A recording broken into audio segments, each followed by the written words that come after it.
Bismillahirrahmanirrahim. Assalamualaikum warahmatullahi wabarakatuh.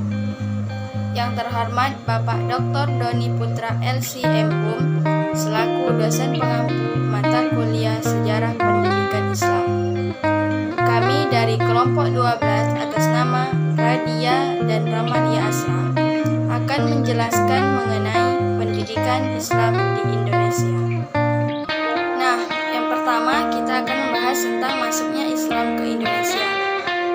Masuknya Islam ke Indonesia agak unik bila dibandingkan dengan masuknya Islam di daerah lain. Keunikannya terlihat dari proses masuknya Islam ke Indonesia yang relatif berbeda dari daerah lain. Islam masuk ke Indonesia secara damai dibawa oleh para pedagang dan mubaligh. Adapun Islam yang masuk ke daerah lain pada umumnya banyak lewat penaklukan, seperti masuknya Islam ke Irak, Iran, Mesir, Afrika Utara sampai ke Andalusia.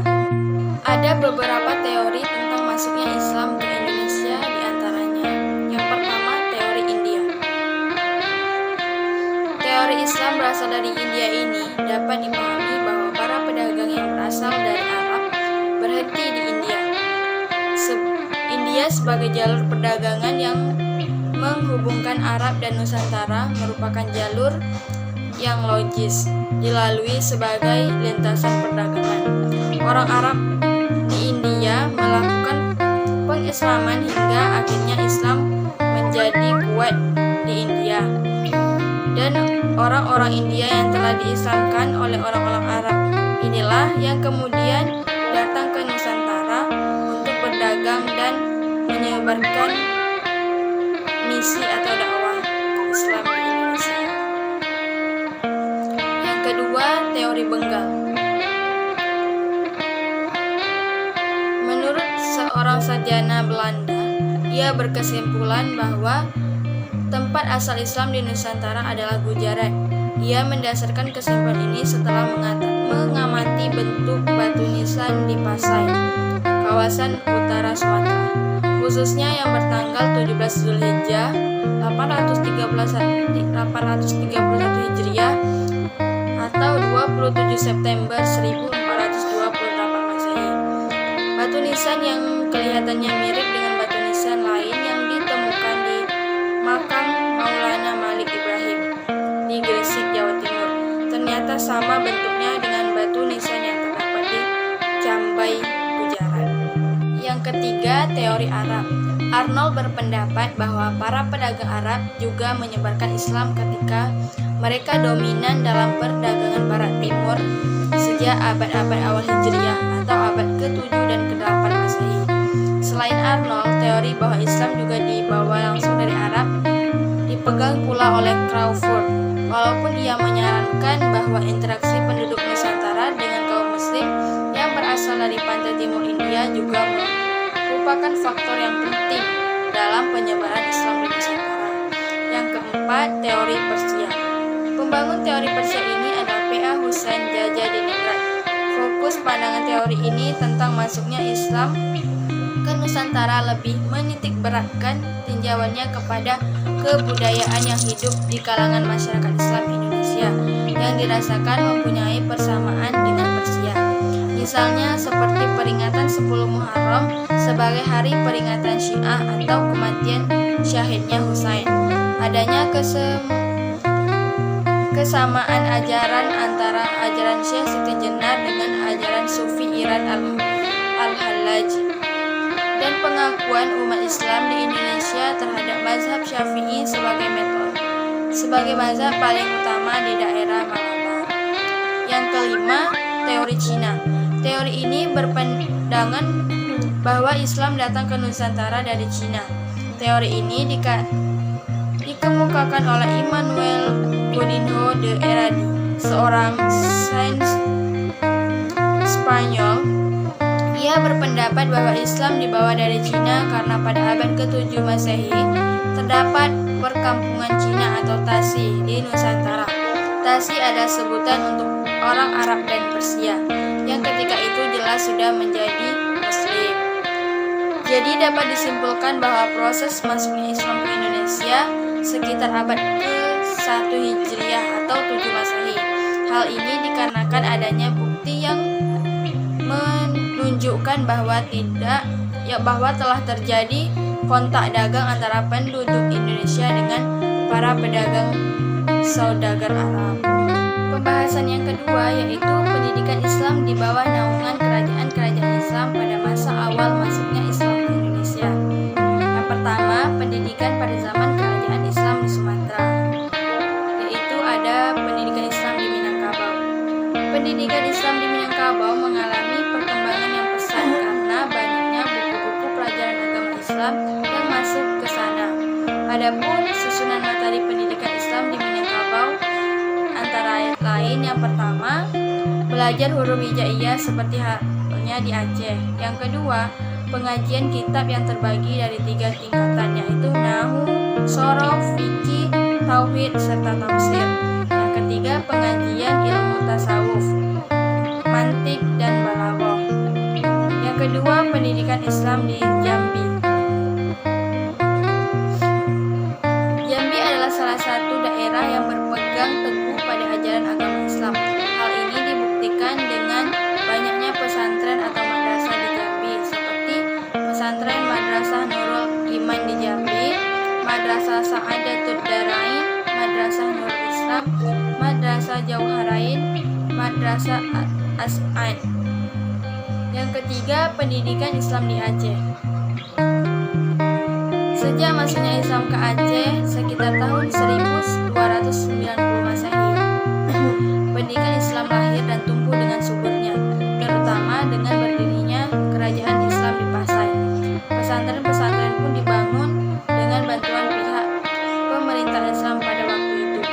Masa pemerintahan Iskandar Muda merupakan zaman keemasan bagi pendidikan Islam, sehingga tumbuh nama-nama ulama yang termasyhur seperti Syekh Nuruddin Ar-Raniri, Syekh Ahmad Khatib Langit, Syekh Samsuddin As-Sumatrawi. Syekh Abdul Rauf adalah ulama yang menerjemahkan Al-Quran ke dalam bahasa Melayu. Tafsir Al-Quran itu bernama Tarjamahul Mustafid Biljawi. Yang keempat, pendidikan Islam di Sumatera Utara. Pendidikan Islam di Sumatera Utara ditandai oleh tumbuhnya berbagai pesantren dan madrasah yang cukup kualifikasi dalam mencetak kader penerus cita-cita bangsa dan agama. Di antara pesantren yang terkenal adalah pesantren Syekh Hasan Mas'um di Medan, pesantren Syekh Abdul Wahab Sungai Lumut, pesantren Madrasah Abdul Hamid Tanjung Balai. Dan yang kelima, pendidikan Islam di Sumatera Selatan.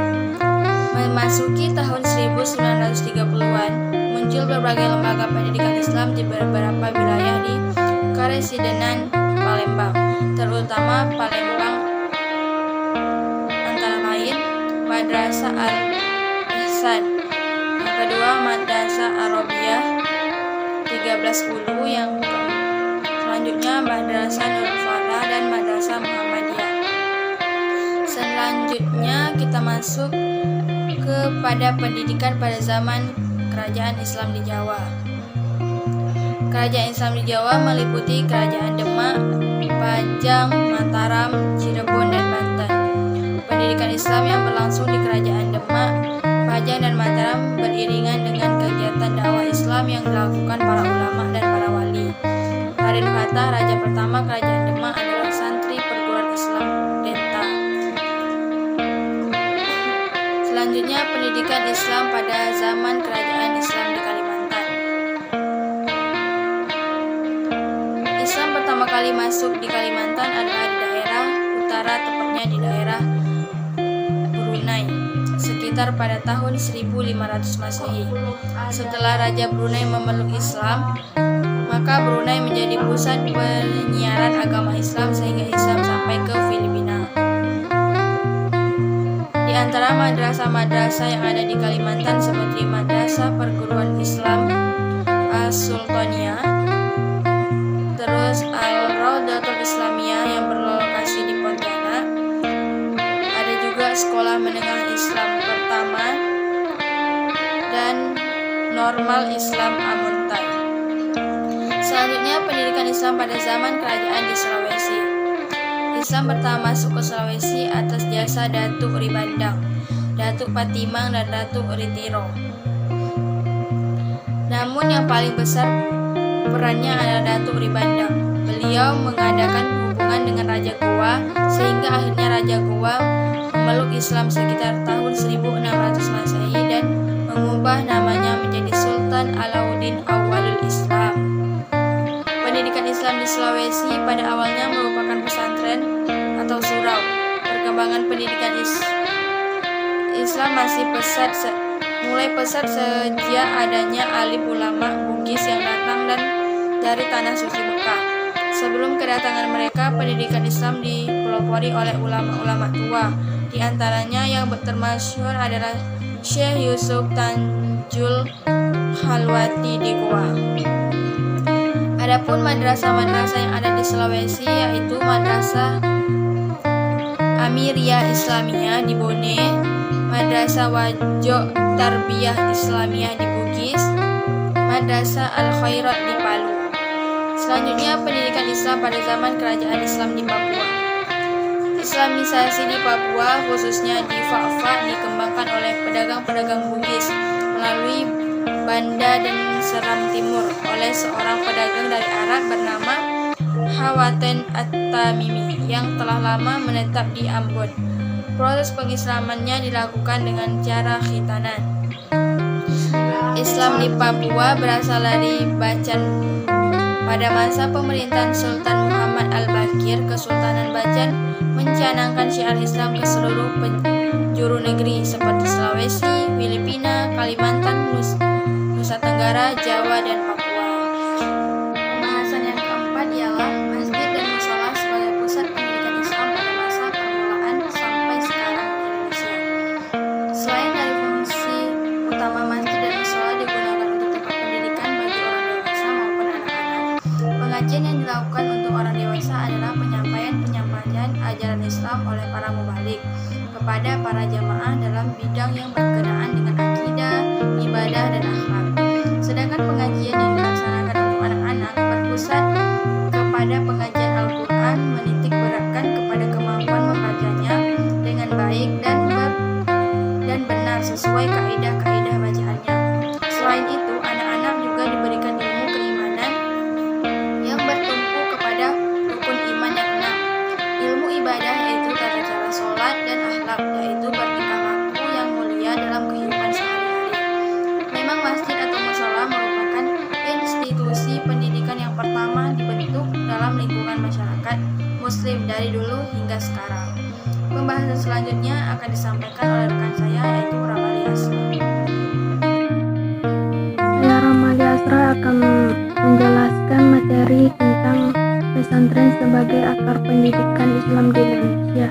Kata pesantren berasal dari kata santri dengan awalan P dan akhiran an, berarti tempat tinggal santri. Secara terminologi, pesantren merupakan lembaga pendidikan Islam yang di dalamnya syarat dengan pendidikan Islam yang dipahami dan dihayati serta diamalkan dengan menekankan pentingnya moral agama Islam sebagai pedoman hidup. Sejak itu, pesantren merupakan lembaga pendidikan penting dalam masyarakat Indonesia setelah madrasah. Pada mulanya, masa berikutnya penyebaran pesantren tersebut meluas ke daerah-daerah lainnya, terutama di Jawa dan Madura, dan di luar Jawa seperti Sumatera, Kalimantan, dan Sulawesi, terutama setelah Indonesia merdeka.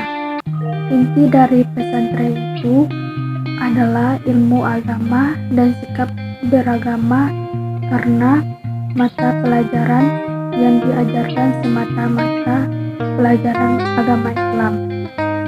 Berikutnya saya akan menjelaskan materi kelahiran madrasah di Indonesia pada awal abad ke-20 Masehi. Madrasah pada awalnya merupakan perkembangan di institusi pendidikan Islam di surau atau masjid dan pesantren yang sama dengan institusi yang dibidangi kelahirannya, serta harus perkembangan madrasah tidak sepenuhnya merupakan kelanjutan lembaga pendidikan tradisional yang sudah ada sebelumnya. Ada dua faktor yang melatar belakangi pertumbuhan madrasah di Indonesia, yakni faktor adanya respon terhadap politik kolonial Belanda dan faktor munculnya pembaharuan pemikiran keagamaan, yakni dengan munculnya gerakan pembaharuan yang dimotori oleh tokoh intelektual Muslim di berbagai daerah dan organisasi sosial keagamaan. Berkat dukungan politik pemerintahan Indonesia dengan dikeluarkannya keputusan bersama Menteri dan Undang-Undang Sistem Pendidikan Nasional semakin memperkuat posisi madrasah sebagai bagian dari sistem pendidikan nasional. Kesimpulan yang dapat saya ambil dari pendidikan Islam di Indonesia adalah kerajaan Islam di Indonesia ada yang berdiri di Sumatera, Jawa, Kalimantan, Sulawesi, dan juga Papua. Masing-masing kerajaan Islam tersebut memiliki keunggulan yang juga memiliki kesamaan dalam menggunakan jalur, yaitu jalur perdagangan, pernikahan, pendidikan, dan kesenian. Masjid dan mushola menjadi tempat ibadah sekaligus menjadi tempat belajar atau mencari ilmu agama. Pesantren dan madrasah adalah tempat menempuh pendidikan baik dari segi ilmu agama maupun ilmu pengetahuan. Itulah yang dapat kami sampaikan. Kalau ada kata-kata yang salah mohon dimaafkan. Saya ucapkan terima kasih. Wassalamualaikum warahmatullahi wabarakatuh.